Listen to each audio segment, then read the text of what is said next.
Hello everyone, how are you doing? This is MD Tech here with another quick tutorial. In today's tutorial, I'm going to show you guys how to make a small modification in Google Chrome to enable the tab audio muting button. So basically, instead of having the audio icon, you're going to have a mute button. So it should be a pretty straightforward process, guys. Let's go ahead and jump right into it. So just going to give you guys an example here. So if I were to go to YouTube,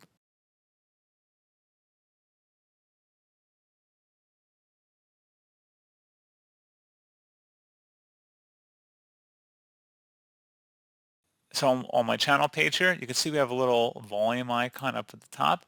If we wanted to mute this web page or this tab, you just would right click in here and select mute site. So if you want to change it to a mute button, all you have to do is open up a new tab, type in Chrome, and then a colon // flags, and you want to hit enter on your keyboard.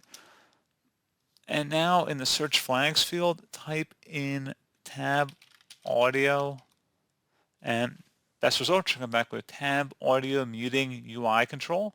When enabled, the audio indicators in the tab strip double as tab audio mute controls. So pretty straightforward process, guys. It's going to be kind of cool. So all you have to do to turn that on is just click on the drop down, select enabled. You will need to relaunch Chrome for the changes to take effect. So I'm actually going to just copy my address bar. It looks like I do have it set to reload the existing pages, but I wasn't entirely sure. That's why I saved the link. So now if you wanted to mute a video directly, just start playing a video in the tab itself.